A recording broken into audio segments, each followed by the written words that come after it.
A professora estava na classe dando aula para os seus alunos e estava falando sobre a evolução. E ela começou a ensinar sobre aquela matéria. E ela dizia para os seus alunos: vocês pensam que Deus existe? Vocês pensam que tudo que existe na natureza foi Deus que fez? Vocês pensam que todas as coisas que vocês veem foi Deus que fez? Deus não existe. Ouviram bem? Deus não existe. E diante daquela classe, um menino de 7 anos levantou da sua cadeira, ficou de pé e respondeu àquela professora: professora, eu li na Bíblia, no livro de Gênesis, que no princípio criou Deus os céus e a terra. Professora, Deus existe. E aquela professora indignada respondeu: mito, lenda, conto de fada, Deus não existe. Por que você diz, Beto, que Deus existe? Sim, professora. Temos o dia, temos a noite. Deus existe, sim.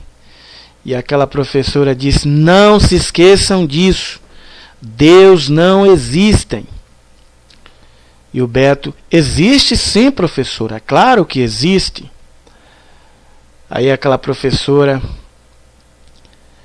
disse para toda a classe: classe, venham aqui fora. Venha você também, Beto. Aí saíram para fora daquela classe, daquela sala de aula. Aí chegaram ali do lado de fora. Tinha um belo jardim do lado de fora daquela escola. Tinha um parque, tinha uma grama, tinha playground. Enfim, era uma vista muito linda. E a professora reuniu todos os alunos e chamou Beto em particular e quis ridicularizar o mesmo. E perguntou para Beto: Beto, você está vendo aquela árvore? E o Beto respondeu: sim, professor, estou vendo. Você está vendo aquela grama? Sim, professora, eu estou vendo. Beto, você está vendo lá no horizonte aquela nuvem? E Beto respondeu: sim, professor, eu estou vendo. E ela fez mais uma pergunta e disse: Beto, você está vendo Deus? Não, professor, eu não estou vendo Deus. Simples. O que você vê, existe. O que você não vê, existe. Tudo que eu te mostrei, você viu, porque existe. Mas você não está vendo Deus, é fácil. Deus não existe. Ouviram bem, classe?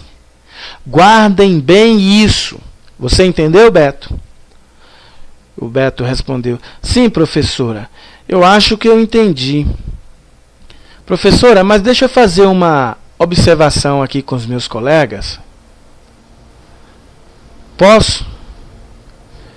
Aí a professora: sim.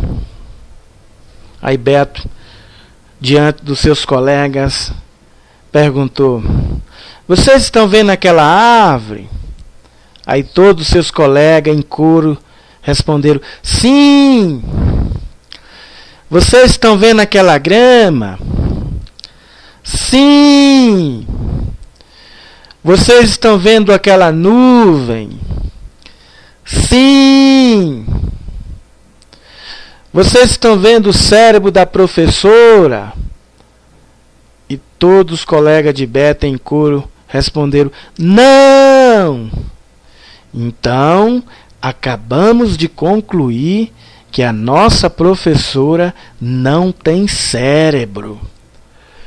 Quando aquela professora ouviu isso da boca daquele menino de 7 anos, ela ficou envergonhada.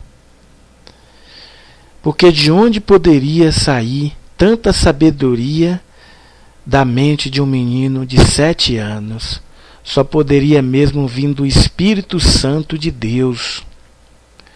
Não é bem assim, né? pessoa abrir a boca e dizer que não existe, confrontar a fé das outras pessoas, né? Achando que ela é a dona da razão, ou ele, dizer que Deus não existe e confrontar de forma cruel a fé daquelas crianças, inculcando nas suas mentes que Deus não existe. Quando Beto respondeu para a professora que está escrito no Apocalipse que no início criou Deus os céus e a terra, ele estava respondendo porque ele creu na palavra de Deus.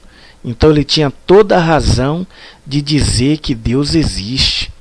Como que alguém se atreve a dizer que Deus não existe? Só mesmo uma pessoa sem cérebro para dizer isso. Vê o brilho do sol, a noite, o dia, o mar, a floresta, os rios, o planeta Terra, o homem que é a imagem e semelhança de Deus, a inteligência dele mesmo, e ele dizer que tudo isso é obra do acaso, seria coisa de alguém que não tem raciocínio mesmo.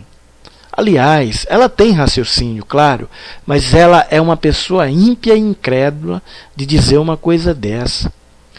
Até nós mesmos, dentro da nossa capacidade de raciocínio, quando passamos diante de um terreno que vemos vazio, só tem ali mato. Aí depois de algum tempo, depois de meses ou ano que a gente torna a passar, olha para aquele terreno, não está mais um terreno vazio. Está ali uma construção, uma casa, um prédio, um galpão. Logo vem na nossa mente que alguém construiu aquele galpão. Engenheiros, construtores, pedreiros, ajudantes, alguém construiu. E logo a gente imagina dentro do nosso consciente que alguém deve ter construído aquela obra. E você vê um planeta desse e dizer que Deus não existe, seria mesmo você não querer crer na palavra de Deus. Olha o que está escrito aqui no livro de 2 Timóteo 3, versículo 16. Diz assim, ó: toda escritura é inspirada por Deus e útil para o ensino, para a repreensão, para a correção, para a educação na justiça, a fim de que todo homem de Deus seja perfeito e perfeitamente habilitado para toda boa obra. Aqui está, meu amigo, a palavra de Deus. E como que alguém pode dizer que Deus não existe? Né? E além de Deus existir, há 2000 anos atrás, Ele enviou seu Filho Jesus aqui nessa terra, exatamente para salvar aqueles que estavam perdidos, que estavam no pecado, porque todos nós pecamos. E nós somos a imagem e semelhança de Deus. Por causa do nosso pecado, um dia nos separamos de Deus e entramos numa vida infeliz. Por isso Deus quis nos resgatar por meio de Jesus, nos dar felicidade completa e salvação. Então Jesus veio a essa terra em forma de homem, tirou o nosso pecado, passou para Ele ali no Rio Jordão, levou até a cruz do Calvário, foi julgado pelo nosso pecado e nos deu vida, e vida em abundância.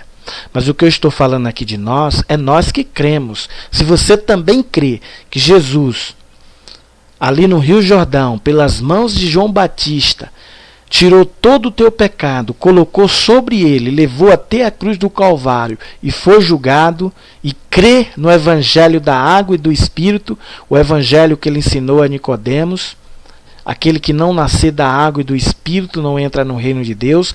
Você, se crê agora, você estará tendo salvação em Jesus Cristo e vida em abundância, porque você está sendo liberto do seu pecado.